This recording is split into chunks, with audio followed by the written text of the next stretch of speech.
Hey friends, it's 6:30 a.m. on February 26th of 2022. This is the dawn of day 3 of Russian aggression against Ukraine, a full-out war against Ukraine. I'm going to give you updates on a few things. We're going to talk about attacks in Kyiv, air raids, what the update is on sanctions, on possibility of peace talks, and I'll give you some important historical information about Budapest memorandum and why it's important right now.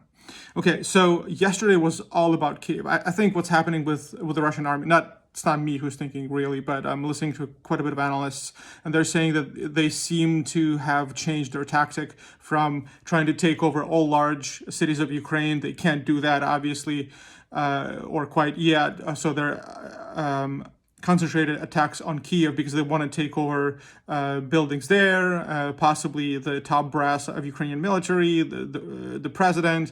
There was some inside information that they wanted to specifically keep alive Turchinov, who was a president for a very short time there.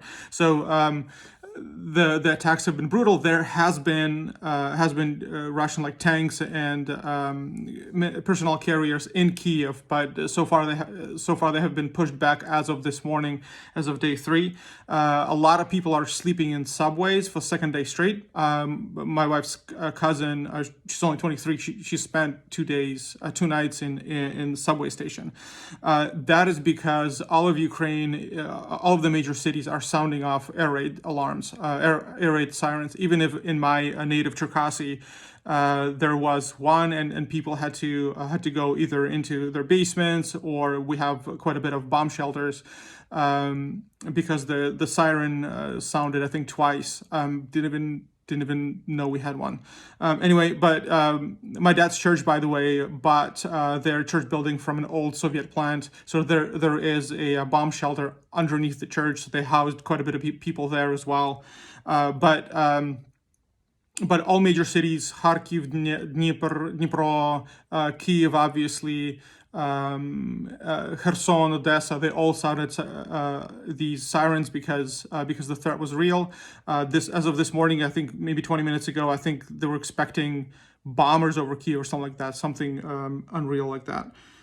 All right, so as of this morning, Kyiv is Ukrainian, and the army says that they're keeping it under their control. But one important thing to understand here, it might not come through in the news, is that it's not sort of the regular full force Russian army that's attacking Kyiv right now. It's the recon groups. So it's a reconnaissance. They're called DRG, which means Diversion Reconnaissance Group, right? And they're coming in on personnel carriers. Some have tanks.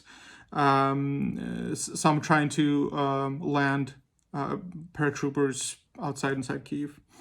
Also, Ukrainian army had shot down 2 fighter jets. So 6, I think it was 6 the first day, and 2 the second day.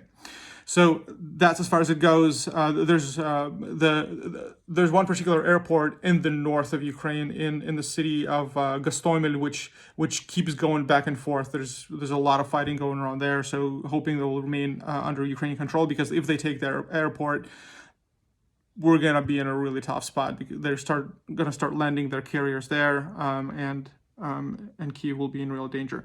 All right, as far as sanctions. So sanctions continued to press on yesterday. So Poland and Czech Republic closed their airspace to Ukraine, to Russia, which means that the civilian aviation cannot go over that airspace. Poland is the most significant, of course, because this has a huge territory. But as of right now, we need Baltic countries to do the same, because Russian planes can just go over Estonia, Latvia, Lithuania.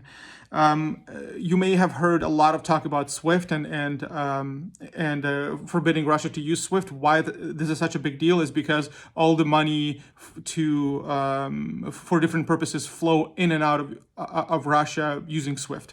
SWIFT is a messaging system, financial messaging system that's spread out all over the world. For example, I use it for my business to pay my Ukrainian team. So the idea is that you can cut off supply lines to Russia by cutting off that source of of international currency coming to it. The sanctions that that European countries and the United States implemented day one, they do a lot of it already because I think 5 or 6 major banks have already been cut off from using U.S. dollars, British pound, and I think Japanese currency. But SWIFT will really help to diminish their resources as far as possible. And also, I'm looking at Britain. Britain is by far being the most helpful with the sanctions. They have implemented sanctions personally against Putin and his foreign minister Lavrov. So that's helping. Okay, then peace talks. So this is interesting. So the spokesman for Ministry of Defense yesterday sort of mentioned in passing, like, yeah, we're always open to peace talks. Obviously, nobody wants to see more people die. So and then after that, the foreign minister of Russia, Lavrov, said, well, we'll only do peace talks only if Ukraine lays down arms. And obviously, nobody expects that to be implemented. After that, Putin said, well, we're going to send a delegation to Minsk. By the way, Minsk, what the hell? They've been talking in Minsk for 8 years, had turned out to be nothing. But Putin, anyway, I think the story was that he called the president of China, Xi Jinping, and he's like, yeah, we're probably going to send a delegation for peace talks to Minsk. But after that, something happened. So it's interesting to see what's happening. I think what's happening with Russia is Putin obviously did not expect things go this way.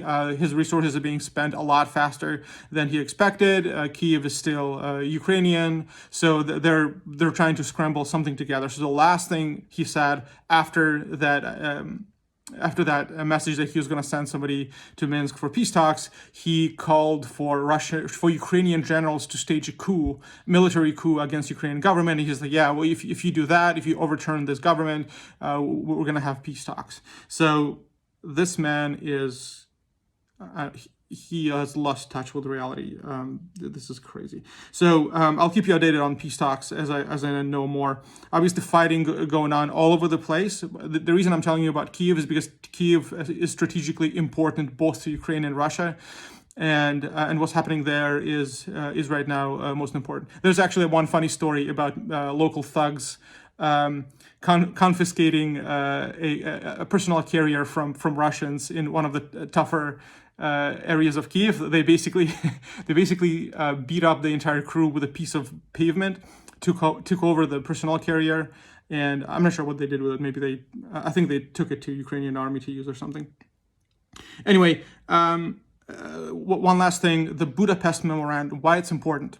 So in 1994, like 3 years after the Soviet Union was broken up, Ukraine had the third largest arsenal of nuclear weapons in the world.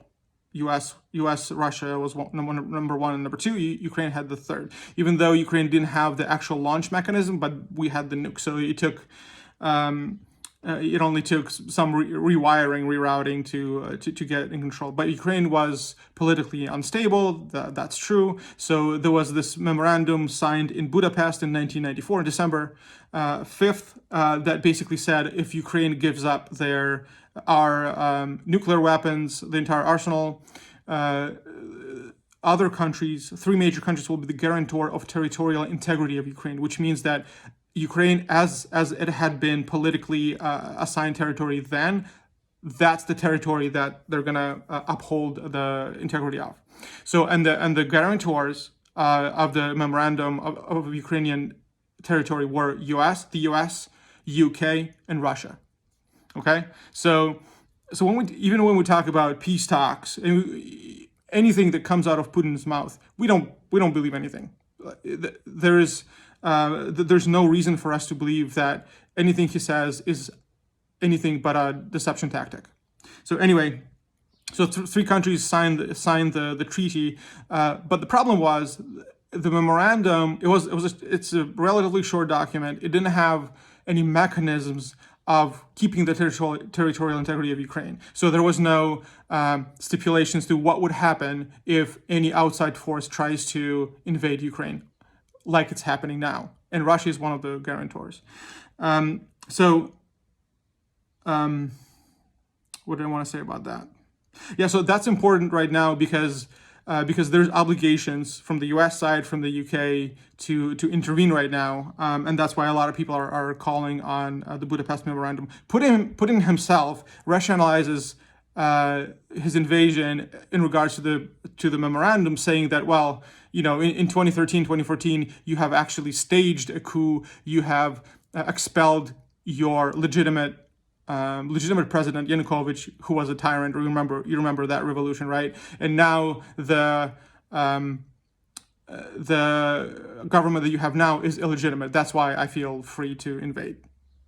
And by the way, I made a mistake yesterday. The second proclaimed goal of Putin was not denationalization, it was denazification, which is a gaslight of the century. He thinks all of us are Nazis. All right, so that's my update for today. I'll keep you updated in about 24 hours. Obviously, we do nothing but eat and look at the news and do everything we can to support. A lot of you people asked me how you can support us. I don't know. Keep emailing us and telling us that everything's going to be fine. we know it is. Our army is strong, and we're hoping that, I realize that I'm being cynical about sanctions. We will appreciate any help we can.